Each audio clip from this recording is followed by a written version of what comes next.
이제 우리가 계속해서 살펴보는 그 5대 제사를 통한 우리의 예배, 우리가 회복해야 될 예배의 모습은 어떤 것인가를 오늘 마지막 시간 이제 속건 제사를 통해서 함께 확인하고 또 속건 제사를 우리의 삶 가운데 또 우리의 예배 가운데 나타내기를 힘쓰는 시간 되기를 바랍니다. 속건제 이게 뭐냐? 근어물도 아니고 속건제. 속할 속 허물건, 그렇게 해서 허물을 속하여 주는, 허물을 제하여 주는 제사다라는 의미입니다. 그런데 이게 원래 히브리어의 의미는 이제 아샴이라고 해서, 히브리어로는 아샴이라고 해서 여러분들이 함께 우리가 읽었던 그 5장에 보면 16절에 보면 보상하되라고 되어 있죠. 이게 아삼입니다. 이게 보상의 제사 라는 의미를 가지고 있습니다. 그래서 지난주에 우리가 속죄제를 이야기를 했을 때 이렇게 속죄제는 그 정결제의 의미가 있다. 그래서 속죄제보다는 정결제라고 하는 것이 더 이해하기 쉬울 것이다 라고 말씀드렸던 것처럼, 이게 속건제도 이렇게 다른 의미보다는 이렇게 배상의 의미가 있기 때문에 배상제, 이렇게 여러분들이 기억하시면 더 쉬울 것 같습니다. 그래서 오늘은 배상의 제사에 대한 이야기입니다. 그러면 어떤 경우에 이와 같은 배상의 제사, 속건제를 드려야 할까? 그 첫 번째 경우를 5장 14절에서 19절에 나타나 있는데, 하나님의 성물과 또 계명에 대한 범죄일 경우에 속건제를 드리라, 그렇게 말하고 있습니다. 하나님의 성물은 그럼 뭔가? 성물에 대하여 우리가 어떻게 죄를 범할 수 있는가? 계명에 대한 범죄 같은 경우에는 이제 계명을 어겼다라고 하는 것으로 쉽게 우리가 확인할 수 있는데, 이 성물이라는 것이 뭐고 그걸 어떻게 범하는 것인가 하는 것을 이제 생각을 해볼 수 있습니다. 이제 성물이라고 하는 것은 이렇게 그 코데시라고 히브리어로 말하는데 좀 광범위합니다. 먼저 생각해 볼 수 있는 게 성막 안에 있는 여러 가지 기구들을 생각할 수 있겠죠. 번제단, 또는 이제 안에 향을 피우는 향단, 또 뭐 더 안에는 지성소 안에 있는 십계명을 닮은 그 이제 법궤, 뭐 이런 것들이 다 우리가 성물이다, 그렇게 할 수가 있겠죠. 거기에 있는 뭐 떡 같은 거, 그런 것들, 하나님 앞에 드려지는 모든 기구들을 먼저 이야기할 수 있습니다.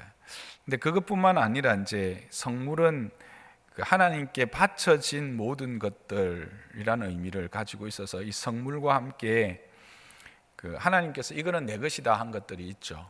무엇이죠? 모든 첫 소산들, 가축이라든지 또는 곡식이라든지 처음 난 것들은 다 하나님의 것이다, 그렇게 했죠. 그것들을 이야기합니다. 그리고 또 이제 제사를 지내려고 할 때 번제나 이런 소제, 또 속죄제를 드리러 올 때 흠 없는 것을 가지고 오라고 했잖아요. 그래서 그때 이제 드리는 그런 제물들로 가지고 오는 가축들, 뭐 그런 것들도 포함되고, 또 이제 10의 하나는 다 내 것이다, 그렇게 말씀하셨죠. 그와 같은 것입니다. 그런 것들이 성물이다, 그렇게 할 수 있습니다. 그리고 그것들에 대해서 범죄했다라고 이야기할 때, 이 범죄라는 것은 우리의 생각에 하나님께 성물을 범죄했다, 깨트렸나, 이렇게 생각할 수 있겠죠. 물론 그런 거죠. 근데 그 용도에 맞지 않게 쓰는 것들입니다. 그래서 이 성물에는 제사장의 역할, 제사장 자신 또는 제사장의 역할도 이 성물 안에 들어갑니다. 그 당시는 제사장은 구별해서 내 것이다, 이렇게 했기 때문에, 그래서 제사장에게 주라고 한 그 모든 그 제사 이후에 줘야 될 것들도 다 이제 성물에 포함됩니다. 그런 것들에 대해서 이렇게 그 권리를 침해한 것, 그것을 바로 이제 여기서 말하는 범과입니다. 그래서 속건제를 말할 때 이 범죄는 이제 마알이라고 하는 단어를 쓰는데, 보통 우리가 죄를 범했다, 뭐 어떤 관역에서 벗어났다라고 하는 의미의 이 범죄, 죄는 조금 차이가 있습니다. 그래서 이 마알이라고 하는 단어는 신실하지 못함, 배신적 행위를 통해서 타인의 권리를 침해한 것, 이것을 구체적으로 이야기하는 겁니다. 그러니까 이 두 개를 묶어서 보면 성물에 대하여서 범죄하였다라는 것은 어떤 성막에 있는 거룩한 기구나 비품들, 그리고 하나님께 제사 드릴 때의 제물들이나 또는 하나님의 것으로 구별하라고 했던 그 모든 것들에 대하여 우리가 신실하지 못하게 그렇게 하나님의 권리를 침해한 것들을 이야기하는 겁니다. 권리를 침해했다라고 하니까 그것들이 내 것으로 했거나 아니면 하나님께 온전히 드리지 못했다라고 하는 것을 생각할 수가 있는 것이죠. 그래서 역대하 26장 16절 이하에 보면 우시아 왕이 있는데, 우시아 왕이 그 나라가 강성해지자 마음이 교만해서 함부로 제사장만 드려야 되는 그 분향을 향단에서 자기가 분향하다가 결국 그 이마에 나병이 나서 나병에 걸리게 되는 것들을 보게 되고요. 또 역대하 28장에 보면 아하스 왕이 그 성전 기물을 가지고 함부로 하나님 아닌 다른 신을 이렇게 거기서 제사하게 됩니다. 그로 말미암아 그 아하스 자신과 그 유다죠, 남유다가 크게 하나님의 진노 가운데 들어가는 모습들을 보게 되죠. 이런 것들이 이제 성물에 대한 범죄이죠. 또 우리가 앞에 살펴봤던 것처럼 흠 없는 것들을 드려야 하는데, 흠 없다라는 것은 부족함이 없는 것을 이야기하는 거죠. 그러나 흠 있는 것들을 하나님 앞에 드리는 겁니다. 이것들에 대한 구체적인 하나님의 진노의 모습은 말라기를 통해서 우리가 볼 수가 있죠. 말라기를 보면 이스라엘, 특히 이제 제사장들을 향해서 너희가 어떻게 그 썩은 떡을 내게 올리고 또 그 병들고 또 저는 것들 악한 것들이라 했는데, 이게 이제 전고 이렇게 모질하는 것들을 이렇게 제단에 올리면서 내게 왜 우리를 지켜주시지 않느냐, 왜 우리에게 은혜를 베푸시지 않느냐고 너희가 말하느냐. 너희 왕에게 그와 같이 흠 있는 그런 썩은 재물을, 썩은 음식을 올렸을 때 너희 왕이 과연 너희에게 그와 같은 은혜를 베풀겠느냐라고 하며 진노하는 모습들을 말라기에서 우리가 구체적으로 볼 수가 있죠. 이와 같은 것들을 말합니다.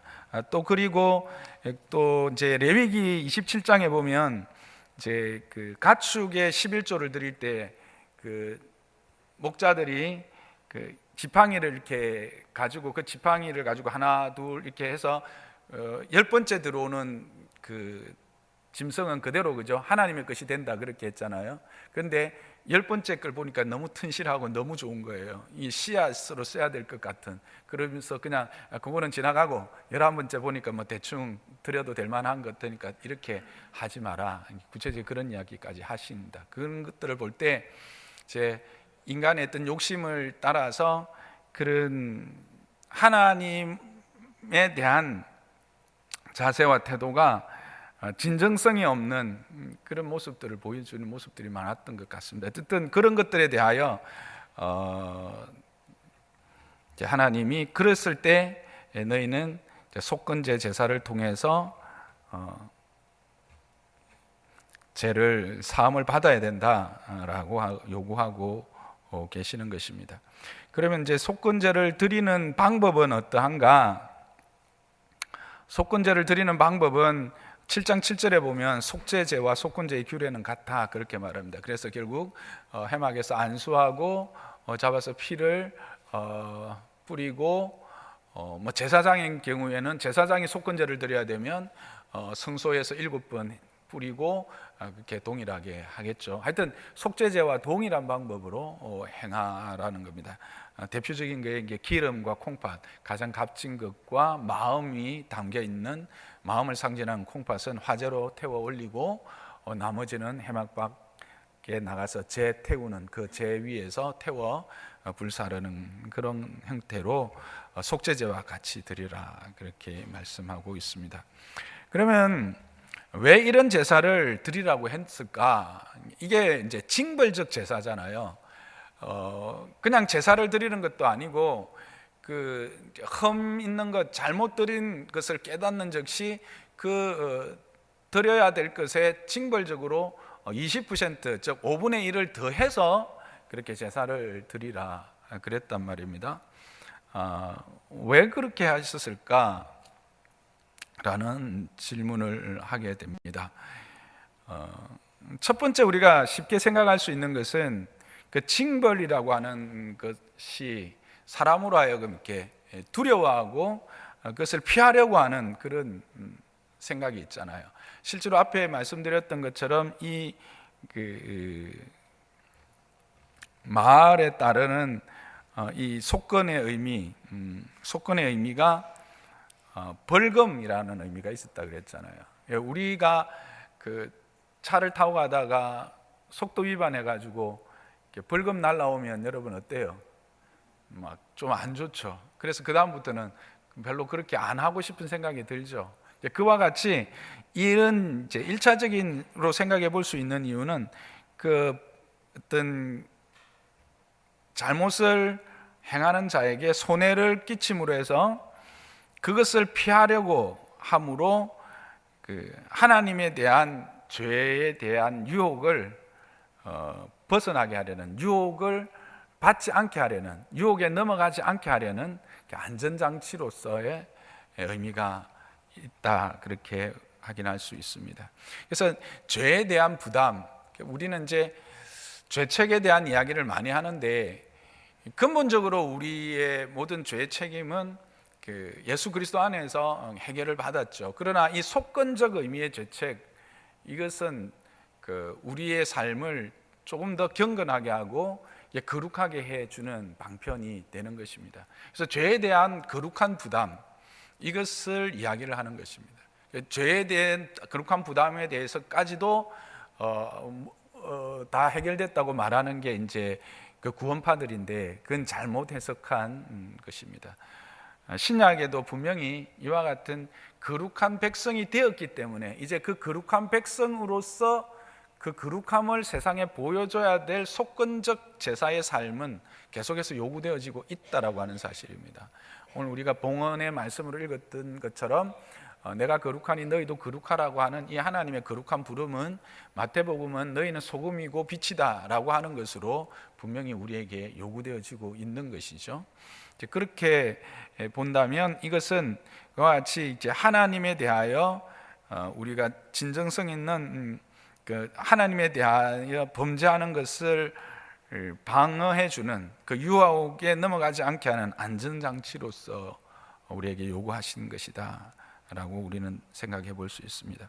근데 또 한 걸음 더 나아가 보면 이거는 그 우리를 향한 하나님의 그 거룩하심에 대한 부르심이요, 또 우리와 하나님이 정말 진정한 인격적인 관계, 그 하나님과 우리 사이가 참으로 공의로운 정의로운 관계 안에서 맺어지기를 소망하는 그런 하나님의 요구다, 그렇게 생각이 됩니다. 하나님과 이스라엘 백성은 어떤 관계입니까? 그 언약의 관계입니다. 그 하나님이 이 율법을 일방적으로 그들에게 요구하셨다, 우리는 그렇게 많이들 생각하고 있습니다. 과연 그럴까요? 아닙니다. 출애굽기 24장 7절을 한번 보겠습니다. 출애굽기 24장 7절 시작. 언약서를 가져다가 백성에게 낭독하여 듣게 하니 그들이 이르되 여호와의 모든 말씀을 우리가 준행하리이다. 이게 이제 시내산 출애굽 시켜서 홍해 건너고 시내산까지 와서 시내산에서 십계명과 그 이후에 이제 삶의 생활의 법들을 다 말씀하시고 난 이후에 이제 짐승을 잡아 피를 가지고 이제 모세에게 서게 해서 이스라엘 백성에게 말한 것입니다. 자, 지금까지 이야기했던 것 어떻게 할래? 했더니 그들이 다 듣고 나서 여호와의 모든 말씀을 우리가 준행하리이다, 그렇게 동의를 합니다. 그래서 그것에 말미암아 피의 언약을 맺게 됩니다. 그래서 그로 하나님 여호와는 그들의 하나님이 되고 이스라엘은 하나님의 백성이 되는 언약의 관계가 있는 거죠. 언약은 이제 그 언약이 계속 유지되려면 언약의 신실함이 필요합니다. 거짓이 들어가면 안 된다라는 것이죠. 속이는 것이나 잡된 것들이 들어가서는 그 언약 관계가 계속될 수 없지 않습니까? 하나님은 지금 그것들을 요구하고 그것들을 통해서 더 깊은 그 참된 거룩함의 관계, 참된 정의로운, 참된 순수하고 깨끗한 하나됨의 은혜의 관계를 누리고자 하는 하나님의 초청이다, 그렇게 저는 생각되어졌습니다. 내가 너희에 대한 나의 진심을 너희가 알지 않느냐? 너희가 그 제대였던 그 애굽, 종되었던 애굽에서부터 불러내고 홍해를 건너게 하고 그 광야를 지나고 여기까지 인도한 것이 누구냐? 나 여호와가 아니냐? 그리고 나 여호와는 너희들에게 신실해서 아침이면 만나를, 또 너희에게 고기를, 또 물이 필요하면 바위를 터뜨려서라도 너희에게 마시게 하는 자가 내가 아니냐는 겁니다. 내가 너희를 그렇게 사랑했다라는 겁니다. 그리고 그 사랑을 더 분명하게 하기 위해서 우리 사이에는 죄된 것들, 그러니까 오염된 것들, 거짓된 것들이 들어가서는 내가 너희 가운데 임할 수가 없으니까, 너희 가운데 임재할 수가 없으니까, 너희와 관계할 수 없으니까, 너희는 그 징벌적인 이 제사 제도를 통해서 내가 너희를 얼마나 원하고 있고, 내가 너희를 얼마나 기대하고 있고, 너희와 얼마나 함께 살아가고자 하는 마음이 있는가를 알기를 원한다라는 거죠.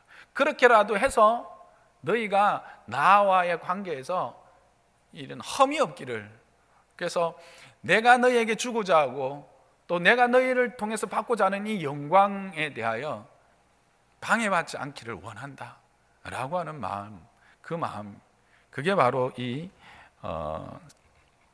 성물과 또 계명에 대한 속건제를 요구하신 이유다, 저는 그렇게 생각합니다. 그래서 그러니까 인격적 관계의 요구다, 징벌적 대응이 아니다.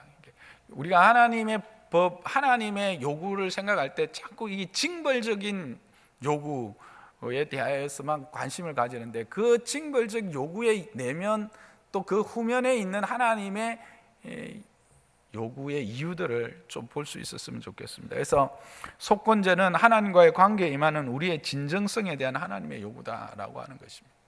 오늘날로 따져보면 우리는 이제 예수 그리스도 안에서 그리스도로 말미암아 하나님과 언약을 맺은 백성이죠. 그래서 이제 이사야 53장에 보면 그가 찔리고 그가 상함을 입고 함으로 우리가 나음을 입는 그런 것을 이야기합니다. 그래서 예수 그리스도의 속건적 은혜를 입은 우리들이 되는 거죠. 자, 그러므로 우리의 삶이 어떻게 해야 되겠느냐? 우리의 예배는 당연히 우리의 예배도 그 속건적 은혜를 입은 자답게 하나님에 대한 속건적 제사의 자세로 이렇게 예배하러 와야 된다라고 하는 것이죠. 내가 예배하러 올 때 나의 마음이 과연 하나님 앞에서 흠이 없는가? 하나님의 계명 앞에서 나는 정결한가?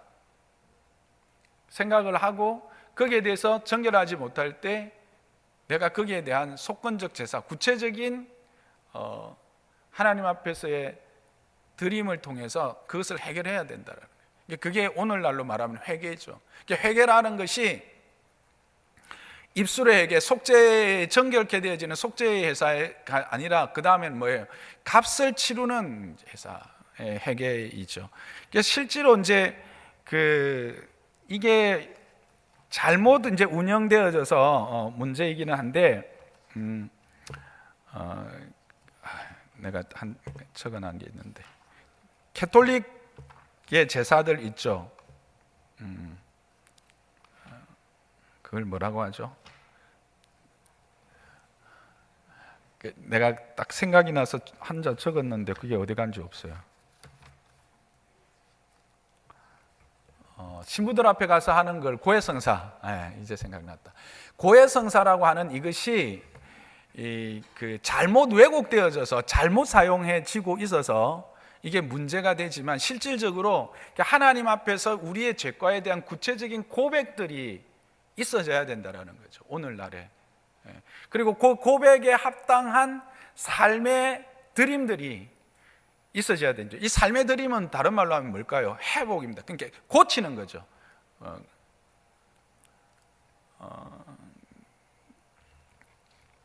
이것을 이제 하나님께 나올 때 우리의 자세가 그저 그냥 반복되어지는 예배가 아니라 한 예배들마다 그 예배 가운데 하나님에 대한 기대와 하나님의 은혜에 대한 소망함들 뿐만 아니라 내 자신이 과연 하나님 앞에서 그런 은혜를 입은 자로서 하나님과의 인격적인 관계, 하나님이 기뻐하시는 그런 인격적인 관계를 맺기에 합당한 자인가를 돌아보는 속건적 제사, 그리고 그것이 안 됐을 때는 구체적인 고백, 하나님 앞에서의 구체적인 고백과 그리고 그것에 대하여 해결하는 자세. 이거는 나는 어쩔 수 없어, 그냥 이게 아니라 누군가가 그것에 대하여 이야기할 때 그것을, 여기서도 부지중해라고 말하는 것은 나도 모르는 사이에 그런 일들을 행했을 때 누군가가 그 일에 이야기했을 때 그것을 기꺼이 받아들여서 회복하는 것, 버릴 것은 버리고 채울 것은 채워가는 것이 바로 속건적 예배라는 겁니다. 그러니까 여러분들이 설교를 통해서 또는 목사나 또 믿음의 동력자들을 통해서 어떤 권면을 받고 그 권면을 통해서 자기의 연약함, 하나님과의 인격적 관계에서의 문제들을 발견했다면 속건적 제사는 뭐예요? 그것에 대해서 기꺼이 수용하고 해결해내는 것이 속건적 제사라는 겁니다. 그래서 회개의 단계에 있어서 이게 회개의 완성이라고 할 수 있는 거죠. 우리가 회개가 그냥 고백에서 그치는 것이 아니에요. 고백은 회개의 시작이라면 삶의 변화, 그리고 하나님과의 관계의 실질적인 변화들을 함께 동반해야 된다는 겁니다. 그것은 모든 면에서 그렇죠. 하나님에 대한 경외심들 또는 내가 받은 사랑에 대한 합당한 감사와 기대에 대한 것을 가지고 오는지, 또 마땅히 하나님의 것인 것을 우리가 하나님의 것으로 정직하게 신실하게 구별해서 드리고 있는가 하는 것들까지, 삶의 전반적인 것들, 우리의 예배의 모든 요소들에 대하여 우리는 지금 회복하는 그것들을 속건적 제사라 볼 수 있을 것입니다. 저와 여러분의 예배가 그냥 반복되어지는 종교적 어떤 행위가 아니라 매일매일 하나님 앞에서 나를 확인하고 나의 부족함들을 채워서 또 나의 그 죄된 것들을 끊어서 하나님이 받고 하나님과의 인격적인 진정성 있는 참된 순결한 그런 관계를 형성해 나가는 예배자가 되시기를 주님의 이름으로 축복합니다. 그게 우리가 하나님의 은혜를, 하나님의 그 하늘의 복을 온전히 누릴 수 있는 방법입니다. 끊임없이 성경은 계속해서 그걸 이야기를 하고 있는 것이죠. 두 번째는 6장 1절부터 7절에 나오는 특히 2절에 말하는 하나님께 신실하지 못한 범죄에 대해서 속건제를 드리라 그렇게 말합니다. 근데 참 재미있는 것이 하나님께 신실하지 못한 범죄 이렇게 생각하면 말하면 우리는 하나님에 대한 어떤 그 말, 즉 하나님에 대해서 내가 부족했다든지 이런 것들을 생각하는데 할 수 있는데, 구체적인 예는 뭡니까? 사람에 대한 말입니다. 범죄를 말하고 있다는 사실이죠. 그래서 어떤 것들을 말합니까? 이웃이 맡긴 물건이나 전당물을 속인다. 이거는 뭐냐면 요즘은 뭐 옷이 다양하고 색깔도 다양하고 그렇지만 옛날에는 뭐예요? 그냥 통으로 짜든지 배로 이렇게 지어서 그 옷이 그 옷이고 그 옷이 그 옷 비슷하다는 거예요. 근데 이제 가난한 자들은 그것을 전당을 잡혀서라도 하루를 먹어야 되기 때문에 오전에 이제 전당을 잡힙니다. 그럼 오후에 찾으러 오면 그 중에서 뭐예요? 좀 값어치 나는 것들은 뒤로 살 빼고 그냥 헐쩍한 것들 그냥 줄 수도 있다는 거예요. 그렇게 하면 안 된다는 거예요. 그런 것들이죠. 속이는 거죠. 한마디로 말하면 도적질하거나 착취한다는 것. 착취한다는 것. 도적질은 뭐 다 아는 것이죠. 착취는 이제 구체적으로 이런 거죠. 마땅히 지불해야 될 임금을 지불하지 않거나 그 일로 받아야 되는 정당한 임금을 아주 낮추어서, 이거는 이제 100원짜리 일이에요. 누구도 생각할 때 이거는 100원을 받아야 할 수 있는 일인데 그거를 깎아서 뭐 70원에 계약을 한 거예요. 그러면서 야, 나는 능력이 좋아서 70원에 이 일을 해내, 이렇게 말하는 거는, 이거는 착취라는 겁니다. 이게 이제 성경에 나와 있는 걸 제가 이렇게 모은 겁니다. 그 다음에 우리가 또 요즘 말하면 이제 임대료나 이자를 같은 것들 이야기할 수 있죠. 그래서 턱없이 높은 임대료를 요구한다든지 턱없이 높은 이자를 요구하는 것들. 그래서 뭐 저축은행이나 이런 데서 막 턱없이 높은 이자를 막 받는 거, 그거는 착취예요. 그건 착취죠. 개인적인 거래에서도 뭐 요즘은 개인적인 거래를 그렇게 하는 데가 별로 없으니까 은행들을 통해서 다 하긴 하지만, 어쨌든 예전에는 이제 그런 걸 이야기를 하는 겁니다. 그래서 합법적일 수 있지만 비인간적이고 비윤리적인 방법으로 그들의 위치를 이용하여서 어떤 사람으로부터 자기의 이윤을 극대화하는 것들을 아샤크라고 해서 성경은 이거를 착취로 아주 큰 죄악으로 이야기를 하고 있습니다. 그런데 이 착취의 역도 생각할 수 있습니다. 성경에 보면 이제 저당 잡힌 겉옷은 반드시 해가 떨어지기 전에 어떻게 하라 합니까? 주라고 하죠. 그걸 이용을 하는 거죠. 아침에 이제 겉옷을 맡기면서 하루 동안 열심히 일을 해서 어떤 품삯을 얻거나 내가 노력해서 뭔가를 얻어서 이 전당 잡힌 것을 다시 찾아오도록 힘쓰고 애써야 되는데, 그렇지 않고 시간을 그냥 낭비하고는 저녁에 대해서 뻔뻔하게 가서 말씀의 율법에 이렇게 했으니까 당신 율법을 잘 지키지 않느냐고, 옷 내놔라고 이렇게 하는 거, 그것도 착취라는 거예요. 그리고 마땅한 임금을 받았어. 내가 오늘 이만큼 일을 하기로 하고 100만큼 일을 하기로 하고 100원을 받았어. 그러면 내가 이 일을 100원을 충분히 해야 되는데 100원을 받았고 100원을 받기로 약속했는데도 나는 100원을 받기로 약속했으니까 그냥 대충 하고 그냥 100원 받으면 되지 하고 70원 정도밖에 안 하고, 할 수도 있는데도 안 하고 100원을 받아가는 것도 착취라는 거예요.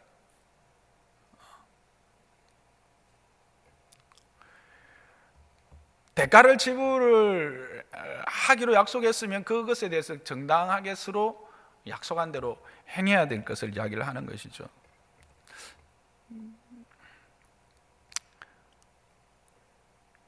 그렇게 하는 것들을 다 마알이다, 범죄하는 거라는 겁니다. 그래서 남의 이런 물건을 줍는 것, 그리고 그것을 그냥 감추는 것이죠. 부인하거나 거짓 맹세하는 것, 이런 것이 다 하나님 대해서 신실하지 못한 것이라는 겁니다. 왜 그럴까요? 이스라엘에게 있어서 뭔가를 맹세할 때는 다 누구의 이름으로 맹세합니까? 하나님의 이름으로 맹세합니다. 그러니까 우리가 이 땅에 살아갈 때, 그리스도인으로 살아갈 때 사람들이 내가 예수를 믿는다라고 말할 때 내가 하는 말, 내가 하는 행동에서 그 사람들은 누구를 거기에 반영시킵니까? 하나님을 반영시킵니다. 그리스도를 반영시킵니다. 그래서 우리가 하는 모든 것들은 하나님 앞에서 하는 것이에요. 그래서 사람 앞에 하는 거라도 그거는 하나님 앞에 하는 것이기 때문에, 사람 앞에 신실하지 못한 것은 하나님 앞에 신실하지 못한 것이라, 그래서 오늘 이게 하나님 앞에서 신실하지 못하는 마알이 된다, 범죄가 된다, 그렇게 이야기를 하고 있는 것입니다. 그런데 그것을 언제 그러면 이런 속건제의 제사를 드려야 되는가? 6장 5절에 보면 5분의 1을 더하여 돌려보낼 것이니 그 죄가 드러나는 날에는 그 임자에게 줄 것이다 이랬습니다. 이 말은 뭘까요? 드러나는 날에 뒤로 미뤄도 된다는 거예요? 아니에요. 즉시라는 겁니다. 즉시. 깨달아지는 즉시라는 거예요. 5분의 1은 왜 5분의 1일까? 저도 좀 생각을 해봤는데 실제로 그 4배, 여러분 이제 삭개오 보면 삭개오가 내가 토색한 것이 있으면 4배나 내가 갚겠다 이렇게 이야기를 하잖아요. 성경의 구약에 보면 의도적으로 내가 하나님의 것을 탈취했으면 4배를 갚아야 됩니다. 그게 하나님의 법입니다. 그러니까 그거는 뭐예요? 더더욱이나 우리로 하여금 두려워서 그렇지 못하게 하려고 하는 하나님의 이제 그거지만 부지 중에라도 20%를 더 붙이게 하는 것은 최소한의 보상이라는 겁니다. 그러니까 최소한의 보상이 5분의 1이다. 우리가 어떤 죄과에 대한 책임을 지어야 될 몫이 20%가 아닌가, 이제 성경은 그걸 이야기를 하는 것 같습니다. 어쨌든 깨닫는 즉시 그 일을 해야 하는 겁니다. 그런데 여기서 보면 중요한 것이 또 한 가지 나타납니다. 그건 뭡니까? 속건제 제물을 그 즉시 속건제 제물을 가지고 여호와께 먼저 가야 합니까? 아니면 속건의 그 보상을 가지고 사람에게 먼저 가야 합니까? 오늘 본문을 보면 깨닫는 즉시 누구에게 가라? 5절 그 임자에게 줄 것이요. 우리 생각에는 죄가 딱 깨달아지면 먼저 하나님께 가서 하나님과 해결하고 그 다음에 사람에게 가는 게 맞을 것 같죠. 그런데 아니에요. 이와 같이 우리가 그 배상을 요구하는 죄, 배상을 하고 구체적인 용서를 구하고 용서를 받아야 되는 죄를 범했을 때는 사람에게 먼저 가라고 합니다. 그래서 사람에게 가서 먼저 해결하고 그리고 하나님께로 와서 해결하라. 이게 순서라는 겁니다. 최근에 이제 그 사회에 이슈가 됐고 예전에 이제 밀양이라고 하는 영화도 있었죠, 그죠? 여러분들 다 아시는 분들은 아시겠지만 밀양이라는 영화와 이번에 그 어떤 한 여검사의 그 성추행에 대한 고발 사건은 맥을 같이 하는데 그 여검사가 그렇게 그 이제 공중 방송에까지 나와서 그것을 토로하고 그것에 대하여 고발하게 된 근본적인 이유가 뭡니까? 한 자기의 이제 상사가 자기에게 범한 그 죄에 대하여 자신에게는 아무런 용서나 보상에 대한 것을 말하지 않은 상태에서 그냥 하나님과의 관계가 해결됐다고 그렇게 그냥 그것도 한두 사람도 아닌 아주 큰 교회 앞에서 간증을 했다는 이야기를 듣고 아마 이분이 붕괴했던 것 같습니다. 그게 결국은 우리가 교회 안에서 이 속죄의 의미 안에서 정결케 되어지고 하나님과의 관계의 회복만이 아니라 이 속죄의 완성은 사람과의 관계에 관한 것은 사람과의 관계가 우선시 된다라고 하는 이 속건적 제사의 의미를 몰랐기 때문이 아닌가 하는 겁니다. 물론 그 당사자는 그 일에 대해서 기억이 없을 수도 있겠죠. 그러나 어쨌든 그것이 처음 일이 아니고 그 전에도 계속 그 부분에 대해서 들었고 거기에 대해서 인지하고 있었다는 것을 지금 정황상 알 수 있거든요. 그렇다면 진정한 속건적 제사를 드리는 그리스도인이라면 먼저 어떻게 해야 되느냐? 사람에게 가서 그 사람에게 그 징벌적 보상에 대한 용서를 구하고 그 용서가 되어진 상태에서 하나님께 와서 하나님과의 관계를 회복해야 되는 것입니다. 이것을 통해서 우리가 확인할 수 있는 것은 또 무엇입니까? 하나님이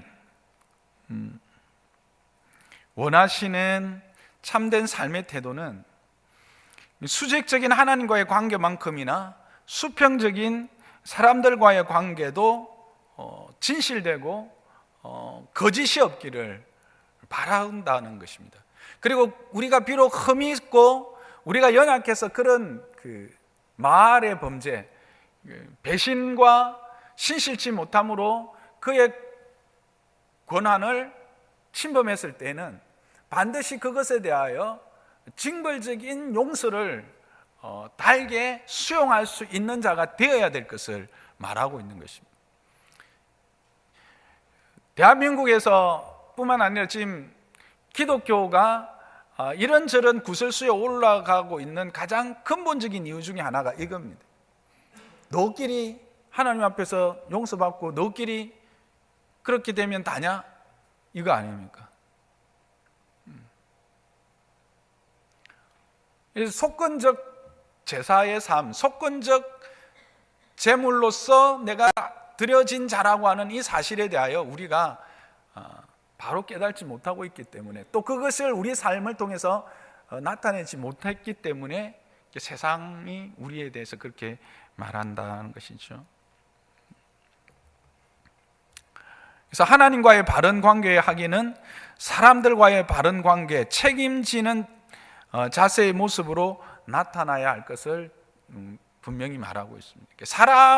하나님은 우리가 하나님에 대하여 참으로 거룩하고 그의 존귀함, 그의 크심과 은혜로우심에 대하여 귀하게 생각하고 그 관계를 참으로 복되게 생각하고 그 관계를 유지하기 위해서 희생하고 내가 보상하고 대가를 지불하는 만큼 나와 함께한 또 이 권속들, 특히 믿음의 권속들, 여기는 이제 구체적으로 이 사람들은 그 이스라엘 백성들이거든요. 믿음의 권속들에 대해서도 동일한 책임의식을 가지고 대해야 된다고 하는 사실. 하나님께 하는 만큼 내 권속에 대해서도 책임감을 가지고 해야 된다라고 하는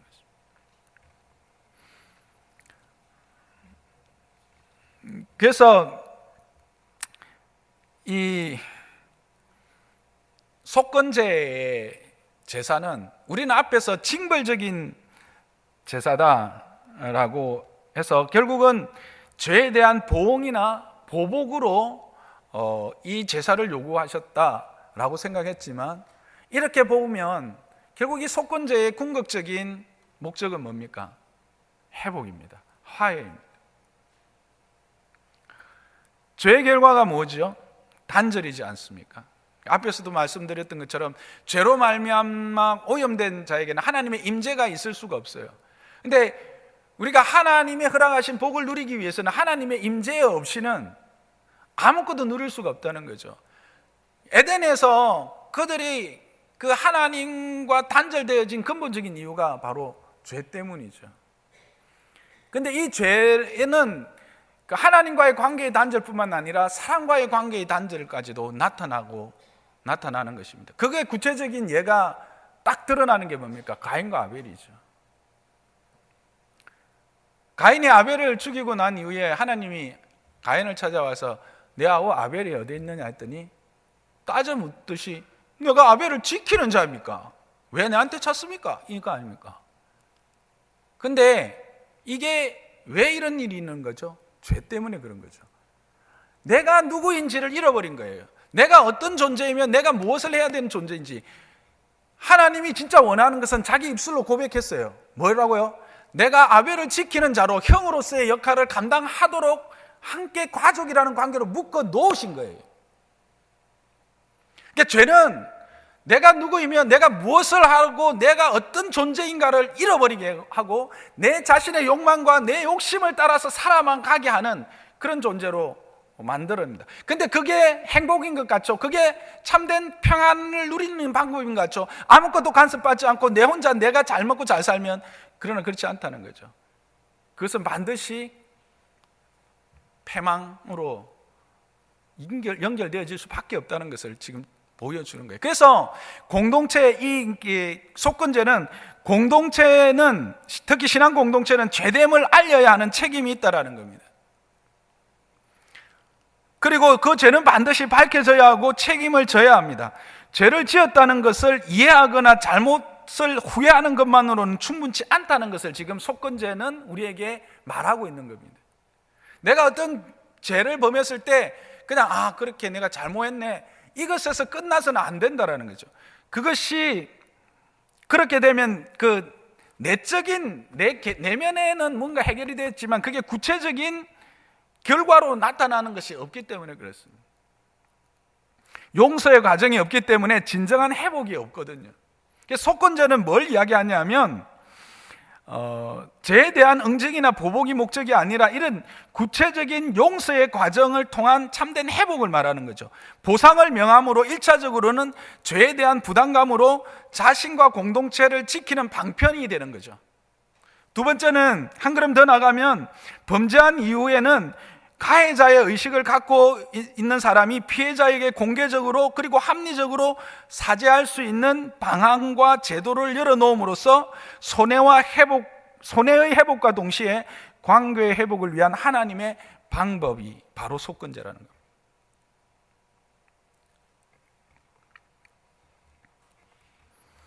그런데 이제 여기서 우리가 아는 것처럼 이 공동체가 죄됨을 드러낼 때 참 조심해야 됩니다. 성경의 방법대로 해야 되죠.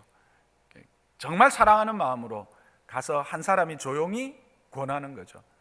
지금의 당신의 가는 길은 하나님이 기뻐하시지 않는 길인 것 같다. 지금의 당신의 삶은 하나님이 원하시지 않는 삶인 것 같다. 하나님이 원하시는 것으로 돌아오고 이런 것들을 이제는 끊어버리는 게 좋겠다. 이런 것들을 제하는 게 좋겠다. 이런 것들을 다시 보충했으면 좋겠다. 그렇게 한 사람이 가서 권하고, 그래도 안 되면 두 사람이 가서 권하고, 그래도 안 되면 전체 앞에 내어놓고 그 문제에 대하여 이야기할 수 있어요. 그게 방법입니다. 그래서 우리가 누가복음에서 살펴본 것처럼 실족치 않게 않을 수 없으나, 그러니까 우리가 연약하기 때문에 실족을 당하기도 하고 실족시키기도 하지만 실족치 않게 하기 위해서 우리는 참으로 긍휼히 여기는 마음과 사랑의 마음을 가지고 하나님의 방법대로 그 사람들 앞에 나아가는 것들이 필요하겠죠. 그러나 분명한 것은 이런 죄과에 대해서 분명하게 말할 수 있는 공동체가 되어야 되고, 그 말할 수 있는 것을 듣고 수용하고 그것을 삶을 통해서 회복하는, 채우거나 버릴 수 있는 공동체가 돼야 돼요. 그게 바로 젖만 먹는 공동체가 아니라 단단한 것을 먹고 힘을 얻어서 그 여호와의 일, 하나님의 일을 할 수 있는 공동체가 되어지는 겁니다. 저는 장로산나 교회가 이런 공동체가 되기를 주님의 이름으로 부탁합니다. 그저 속죄제의 단계에 머물러서 그 책임과 내가 감당해야 될 몫에 대한 것들은 회피한 채 그저 막연한 자기 도취이죠. 자기 도취, 자기 체면에 걸려서 그냥 내가 평안하다 라고 생각하면서 하나님과의 관계든 이웃과의 관계든 상관없이 그냥 자기 도취 안에, 하나님의 관계가 바로 성립되면 절대 수평적인 관계를 무시할 수가 없어요. 성경은 반드시 그걸 이야기합니다. 십자가만 봐도 그렇습니다. 십자가, 하나님 참 그 보면 신기한 게요, 이건 제가 몇 번 이야기하는 건데, 그 당시 십자가가 여러 형태가 있었거든요. 근데 예수님이 달린 십자가는 딱 이 형태야. 저는 이게 큰 메시지라고 생각해요. 수직적인 관계가 딱 형성이 되면요, 그 다음에 수평적인 관계가 형성이 되는 거예요. 수평적인 관계가 먼저 형성이 될 수가 없어요. 이거는 이스라엘 백성이 되었기 때문에 그렇게 살아갈 수 있다는 거죠. 어쨌든 잊어버렸는데, 여러분, 그 속건적 제사, 이것은 하나님이 그 우리와 정의로운 관계, 더 복된 관계, 더 깊은 인격적 관계를 요구하시는, 그리고 그것을 원하시는, 또 그렇게 할 수 있도록 허락하신 은혜의 방편이라는 것을 여러분 꼭 기억하시기를 바랍니다. 그리고 이것은 하나님의 관계뿐만 아니라 수평적 관계에서도, 우리의 성도들의 관계에서도 꼭 필요한 것이다. 그래서 저와 여러분, 장로산나에 속한 저와 여러분 모두는 이런 삶의 속건적 제물로서의 삶, 그리고 하나님 앞에서도 속건적 제물로서의 이런 삶들을 살아서 하나님과 긴밀하고도 인격적이며 참으로 아름다운 관계를 맺어서 하나님이 태초에 우리에게 허락하시려고 하셨던 그 복을 이 땅에서도 누리고 나누고 흘러가게 하는 자들 되시기를 주님의 이름으로 축복합니다.